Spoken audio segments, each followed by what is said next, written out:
Welcome to section 2 of chapter 10, where we will be discussing families. In this section, we'll look at parental monitoring and information management, autonomy and attachment, and a little bit about parent-adolescent conflict. So, one of the new ways that we look at the parental role is parents as managers. Is this new concept, and it's a nice way to look at parenting.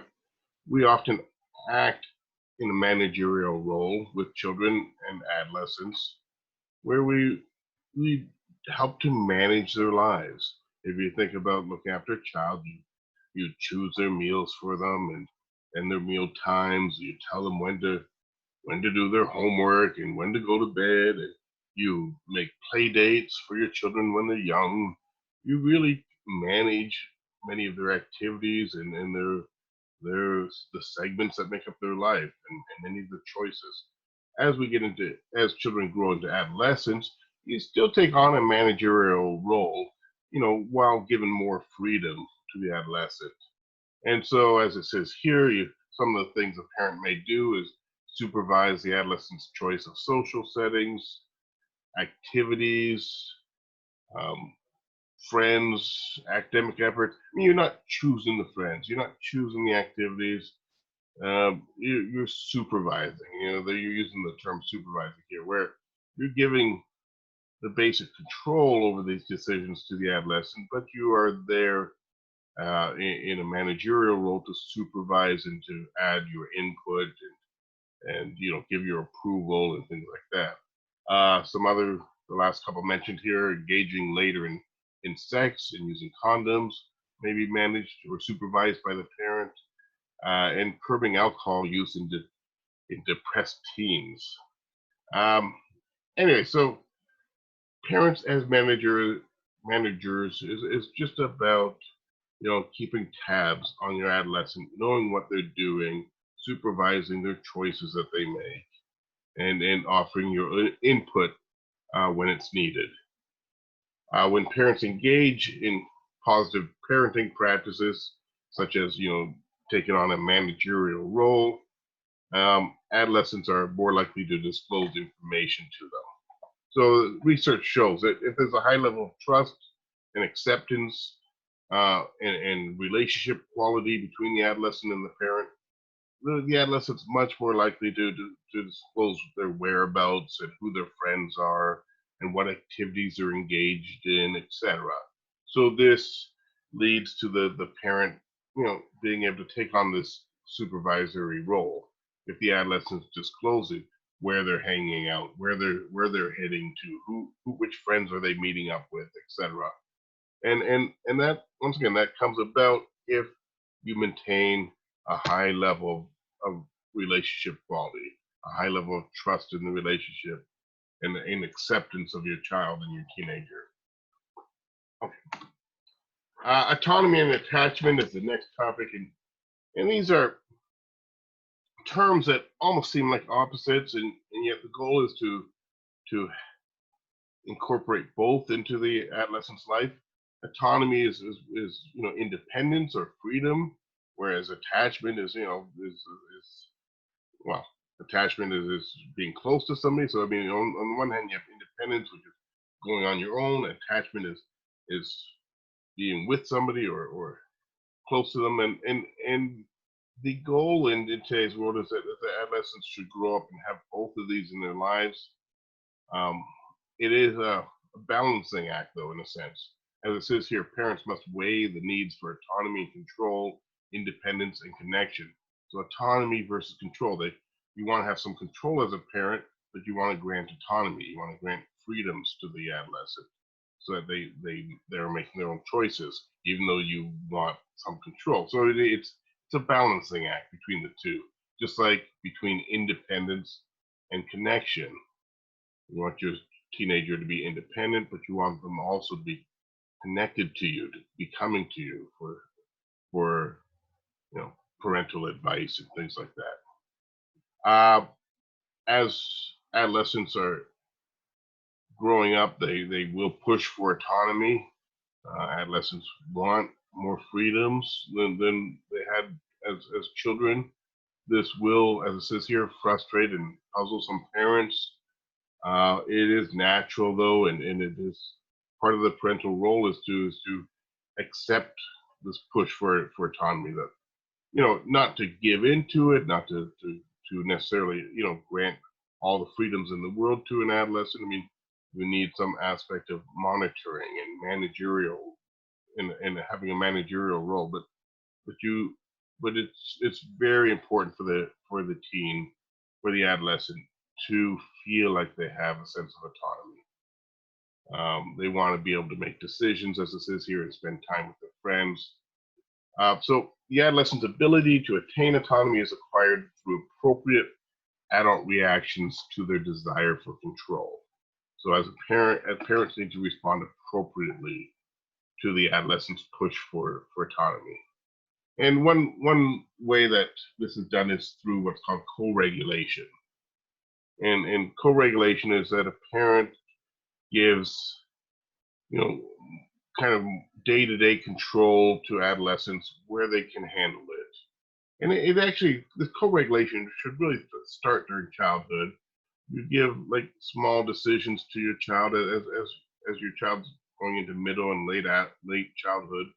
You let them make some of their smaller choices while really maintaining control over over the big decisions and over their life. But you give freedoms uh, as much as they can handle for kind of like day-to-day choices and activities, picking out their own clothes, and if if they can handle it, you want them to be choosing when to do their homework. I mean, if if they don't, if they can't make good decisions or choices, you may have to step in, but you want to leave those kinds of choices to your child or to your adolescent. And this is what co-regulation is about: granting more and more autonomy over day-to-day choices while you kind of monitor and manage uh, uh, without being involved in every little aspect of their lives. Uh, this should make you think of the concept of scaffolding from Vygotsky's theory. Remember, scaffolding is where you withdraw your level of support one layer at a time. So initially you're doing everything for a child, and then as they learn some skill, you do less and less over time. Well, it's the same thing with granting autonomy. You have a lot more, you have full control when they're young. As they become older children, you grant them some more freedoms. As they become adolescents, you grant them more freedom. So you're withdrawing your level of control a little bit at a time. As it says here, when given autonomy, teens feel like they have more independence and better parental relationships. Teenagers do appreciate autonomy. Every teenager, wants the freedom to make choices on their own, and so it actually helps. They actually feel better about their relationships with their parents when parents grant them those choices. Boys are typically given more independence than girls are in the adolescent years. And finally, cultural diversity in timing and roles must be considered because different cultures grant autonomy to their children at different ages. Some cultures it's later than others, and so it, depending on the cultural norms, will kind of dictate when the parents start to loosen control and grant more freedoms to their teenager. Um, the role of attachment. Securely attached adolescents are less likely to have emotional difficulties, less likely to engage in problem behaviors, juvenile delinquency, and drug abuse. So secure attachment is something that we talked about when we were looking at infants and toddlers, and we talked about secure attachment early in life with your mother initially. And remember at the time, I said, you form a mental model and it sets the stage for later relationships. And I mean, it turns out that attachment, that attachment that you first formed back in in in your infancy, I mean, it is still incredibly important now in your adolescence. Um, you hopefully remain securely attached to your parents as you grow through childhood and adolescence. And when you have a secure relationship, it means that you have a feeling of a safety net, that your parents are there for you, and that you can rely on them when you need them. And this is why securely attached adolescents are less likely to experience various problem behaviors like drug abuse or juvenile delinquency. Um, One researcher by the name of Joseph Allen and his colleagues, they found that adolescents who were securely attached to parents at the age of 14 were more likely to have relationship competence and fewer behavioral problems at the age of 21. So this was a longitudinal study.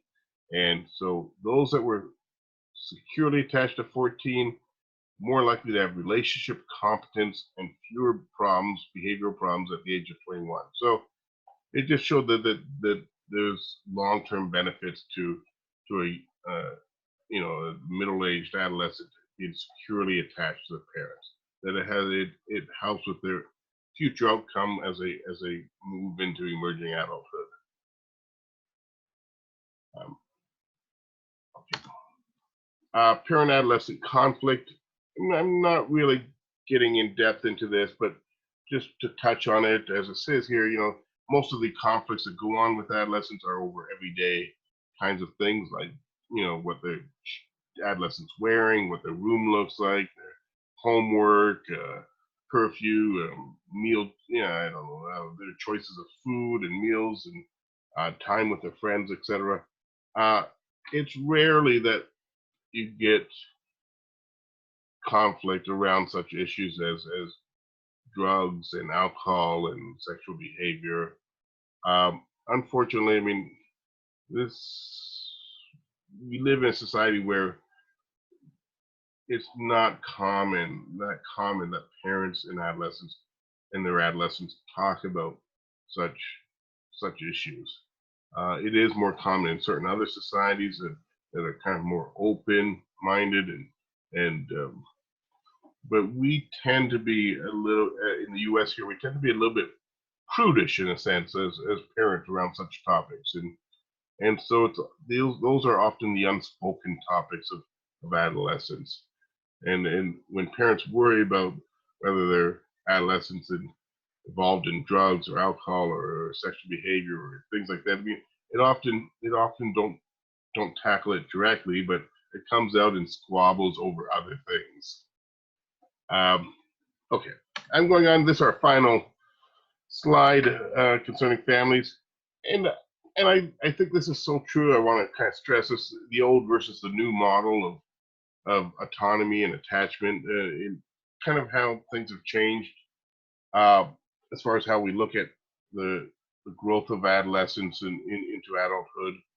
In the old model, um, the adolescents would seek autonomy and detachment from parents. So their independence meant kind of leaving home, leaving their parents behind, moving into a separate world that was completely unattached to their parents. And so their world and their parents would be separate and isolated from one another.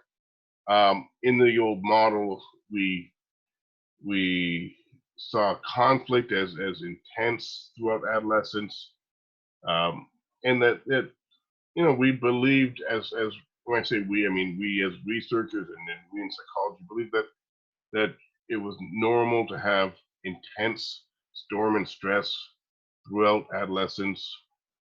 Um, we now know that this is not the norm, and in the new model, new way that we look at the transition of adolescence into adulthood, I mean, we know now that attachment and autonomy are both important. It's not all about independence and autonomy and separating from parents, but it's about separating while remaining attached, while remaining connected. So as it says here, in this new model, parents are important support systems and attachment figures, and so the adolescent parent and adolescent peer worlds have important connections. So the parents get to know the adolescent's peers, and they're not completely separate. The adolescent doesn't just go off on their own, and where the parents have no idea who their friends are or who they're living with, and it's much more a connected world. And so it is trying to achieve both attachment and autonomy together. We look at conflict as being much more moderate than what we used to believe. It's not storm and stress on a daily basis. It's not like it's not uh, fights that constantly happening. Most of our research shows that in most cases, adolescents and parents only have moderate or minor conflict, and that the conflict can actually be beneficial. It's not all um, full of stress and harshness, but it's conflict over some important issues that may lead to new resolutions and new ways of thinking between the parents and the adolescent. So we really look at this whole issue of parent parent and adolescent relationships differently now than we used to, as far as how the adolescent transitions away from the parents. And like I said, when I think back to my time as a teenager, it was really about you leave home, you get to 20, and you go off on your own. And when I left, my parents, I mean, they didn't know who I was living with, or who, when I went off to college. I mean, there was really very much a lack of connection, and you would have the occasional phone call, and that's it. And now parents tend to remain, um, at least the ones that are attached to their adolescents, they tend to remain much more closely aligned with their worlds, and they have more of that managerial role continuing even when the adolescent has left home, and even as the adolescent goes into their 20s, and so it is a kind of a healthier transitional model that we look at now. Okay, and that'll do it for part 2 of chapter 10.